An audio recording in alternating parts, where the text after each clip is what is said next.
walk to the yeshiva, but they don't know. They don't go deep. But you know why? Because they're not the Israelites, man. Abraham, Isaac, Jacob don't protect. That's not their father. They father goes. I mean, they got Abraham, right? They got Abraham. They got Isaac. But that's where it stops because Esau is their father. So they Abraham, Isaac, and Esau. All right. So that's why, like, it was it last the parable. It said Father Abraham, right? Well, okay. All right, yeah, okay. Abraham said, "Look, boy, right. Look, you had your chance, basically, man. Dealing with the parable of Lazarus and the rich man, right? Which is Jacob and Esau all over again. All right? Yeah. So they're gonna say, we fools, because once the Most High actually raises us up, they imagine that they see a lot of you white people, a lot of y'all are stupid, man. Y'all look down, y'all make mockery, y'all talk. The elites, the Rothschild and them, them high-ranking so-called Jews, they know that we're the Israelites, man. Right? But you little stupid, dumb, bum-ass crackers. Show 6 backs. Yeah, look at these blacks. Look at them. You got all your nigga jokes and this and that. But jokes gonna be on y'all real soon, man. That's part of the revolution, man. The Lord is coming, man, and the Lord is about to turn this thing right around. That's right. And the funny thing about it, right? Everything that the bishop is saying, when you look at you fucking crackers, you ain't nothing but a motherfucking welfare case anyway. Because number one, the Homestead Act after the Civil War made it so that way you devils was able to steal land out west from the Native American tribes, right? Out west. Which you could get 160 acres of land. All you had to do was take the land and farm on it. And then they gave you low interest rates on the loans. They set up farming colleges to show you how to work the land. Then these devils are the ones that set up and finance the suburbs. On top of that, they said the trains with the materials. Right, you sent a lot of trains them, out like you said, they didn't know how to farm. You didn't know the shit. materials. Because out west, they had to bring shit out there for them to build. We'll go back with the house. Go back build the houses and all that. Go back before that. When the devils first got here. That's right. That's right.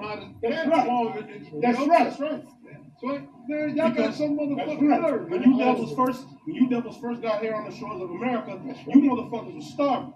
At first, you thought that there was a disease in the boats. It was called scurvy, which was a lack of vitamin C.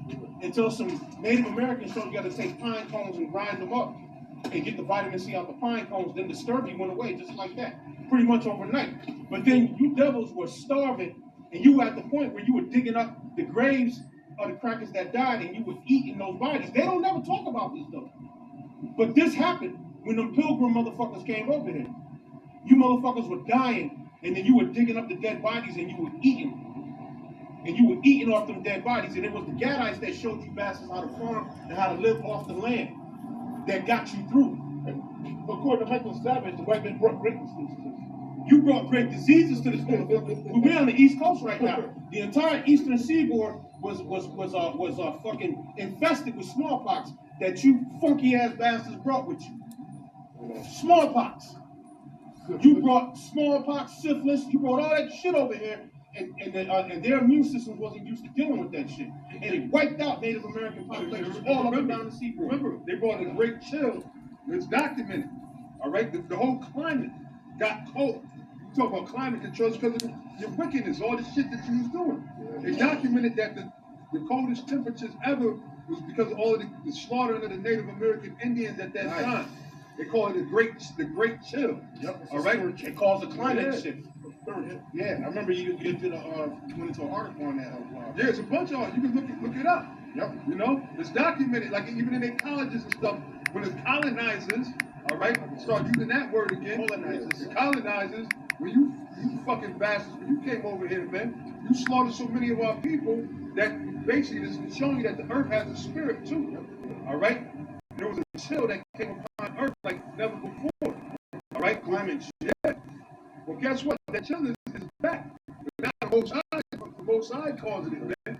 The Most High getting ready to take you devils out, man. That's right. But it's your time. Now it's your time.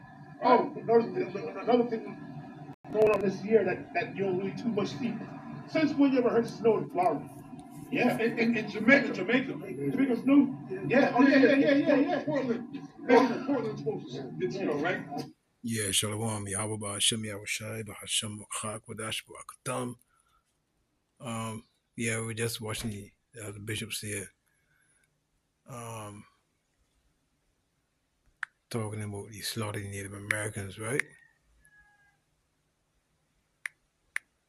Who are Israelites, right? And you Edomites did a lot of damage to the Lord's people, boy. You touch the apple of the Lord's eye. It went to die yesterday.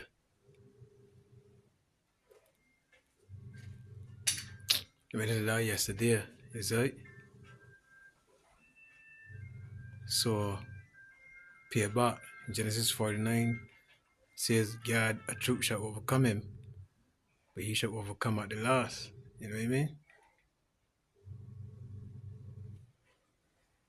That same year, the Northern Pacific reached Miles City in Montana Territory.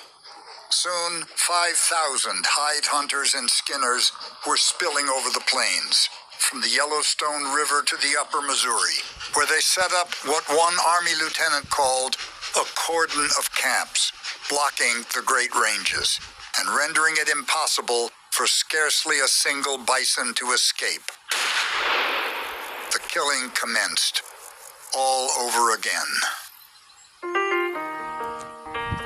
Meanwhile, in New York, 31-year-old George Bird Grinnell had become editor of Forest and Stream, a publication for hunters and fishermen that he was prodding to take on issues of conservation with more urgency.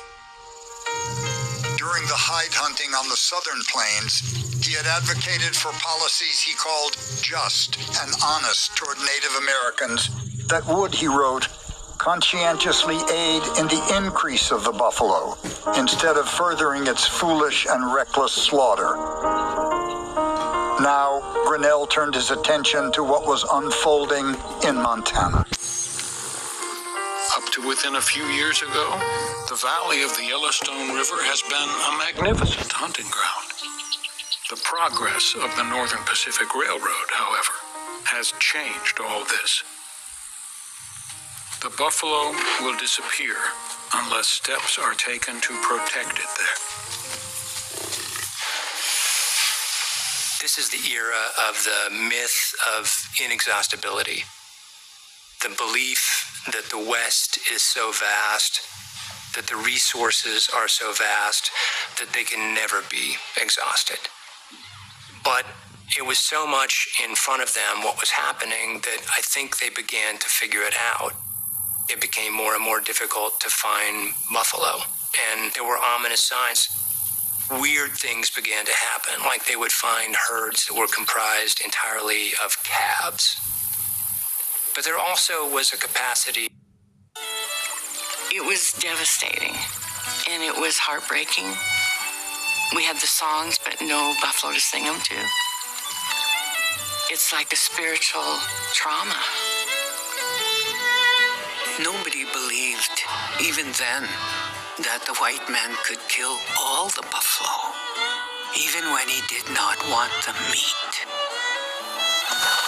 Not believing their own eyes, our hunters rode very far looking for buffalo. So far away that even if they found a herd, we could not have reached it in half a moon. Nothing. We found nothing, they told us. And then, hungry, they stared at the empty plains. So basically, Esau Edom starved the Native Americans, boy. Cut off the food supply. That's right. To conquer the natives, boy. That's right. See that? Where the buffalo no longer roamed. Smithsonian, right?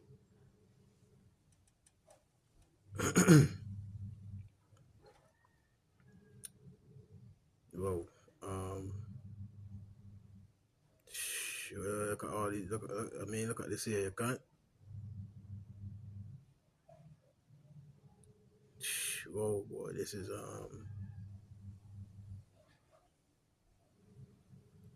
It's good to see the tender.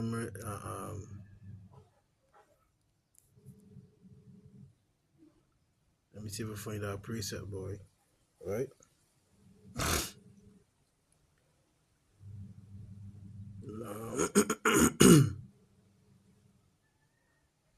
So there's a lot of payback coming, you know what I mean? Real thing.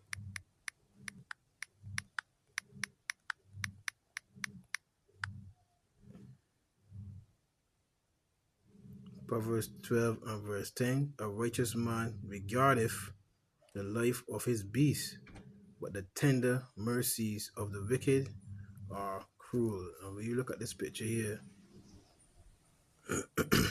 where is it, my brother? When you look at this picture here, it gone? It's a lot here, man. When you look at this picture here, this is I mean, look at this here. Let me see this in a minute, man.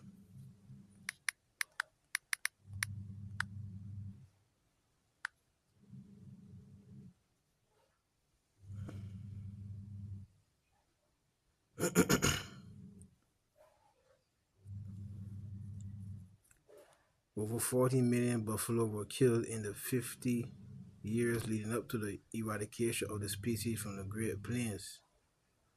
This was a result of the mass slaughter of bison by European settlers, Esau Edom. You see? Their hides were used to make belts for industrial machines. Whoa. Whoa, sight. Whoa. Domestic cattle introduced diseases that affected the buffalo.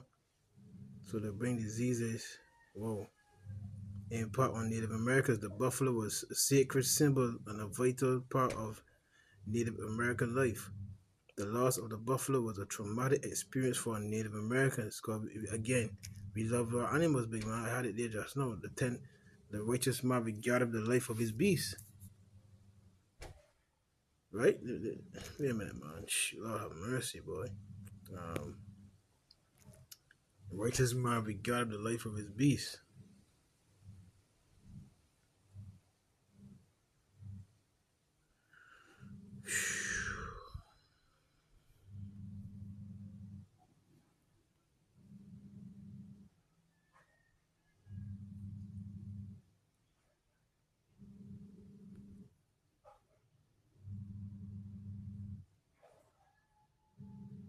Proverbs 12 and 10 again. A righteous man regardeth the life of his beast, but the tender mercies of the wicked are cruel.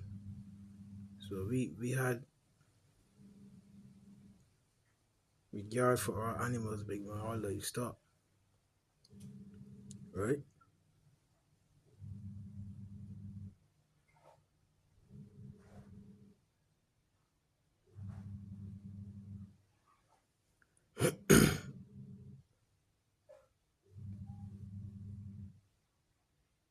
Just some examples here.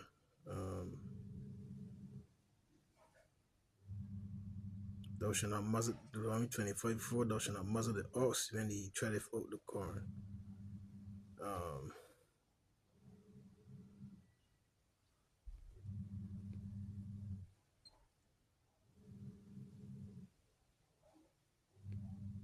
Okay, they're getting saying those. So, I mean,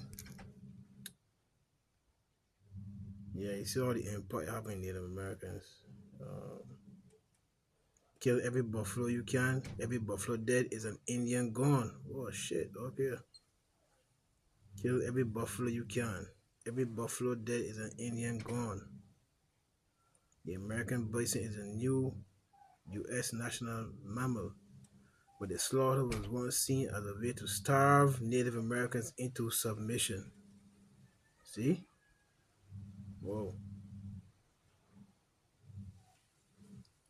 It was near the end of September, an unusually warm week in 1871, and William Buffalo Bill Cody and a group of wealthy New Yorkers stood atop a grassy hill near the Platte River in Nebraska, where 2 miles off they spotted 6 huge brown beasts. All right.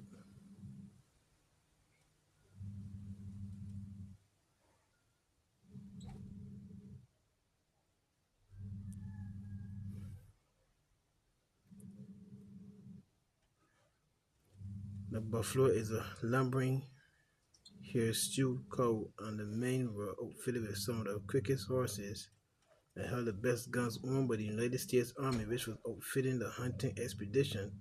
The Army wasn't in the business of guiding hunting trips for soft-skinned Wall Streeters, but it was in the business of controlling the Native Americans in the area, and that meant killing buffalo.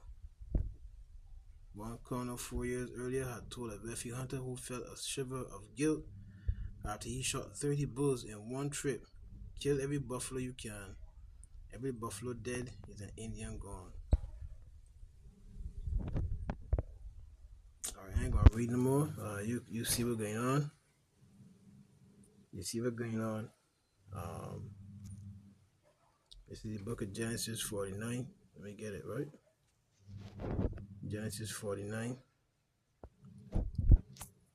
And this is Israel, whose name was later changed, whose name before was Jacob, right? 49:1. Jacob called unto his sons and said, "Gather yourself together, that I may tell you that which shall befall you in the last days." So let me go down a little bit. Genesis 49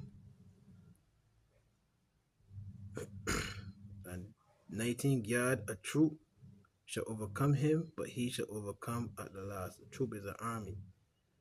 So Gad got conquered, Trade of Tears, etc. And we heard the bishop's name.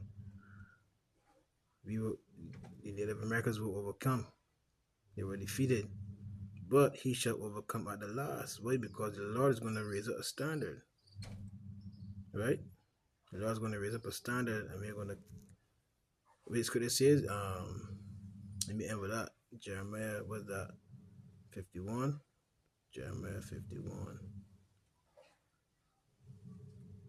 Jeremiah 51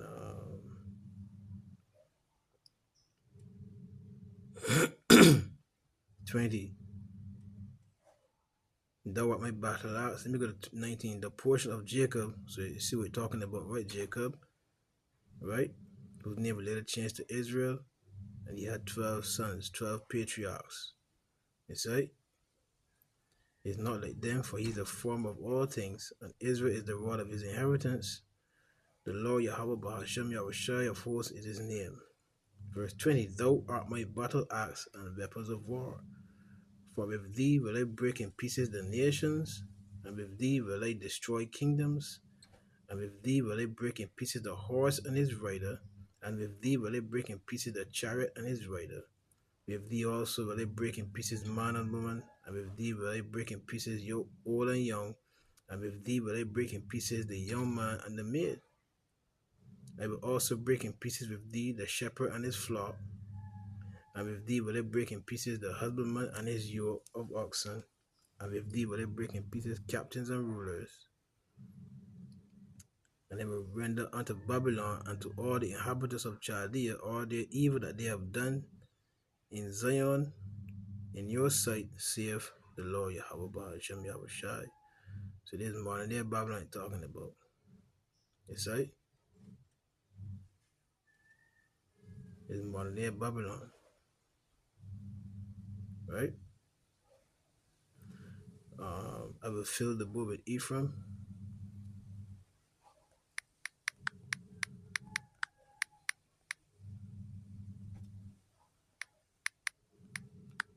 The dog will bring all the tribes together.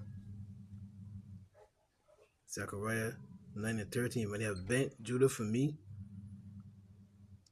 3 tribes, Judah, Benjamin, and Levi, fill the book with Ephraim all the way down to Issachar, and raise up thy sons, O Zion, see, against thy sons, O Greece, Esau, Edom, and made thee as the sword of a mighty man.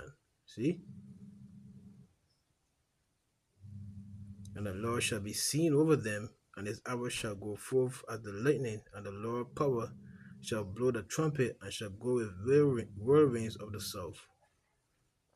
Yahweh Bahashem Yahushua of hosts shall defend them, and they shall devour and subdue with sling stones, and they shall drink and make a noise as though wine, and they shall be filled with bowls and as the corners of the altar.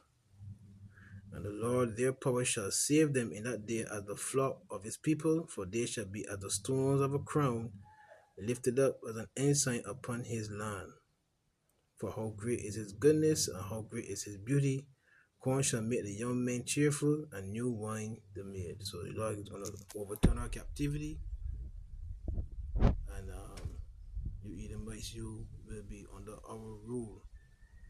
So Revelation 13:9-10, he that leadeth into captivity shall go into captivity. He that killeth with the sword must be killed with the sword. Here is the patience and the faith of the saints. Numbers 35:33. Let me get that in. Because you polluted the land with enough bloodshed, boy, huh? Numbers 35 and verse 33. Right?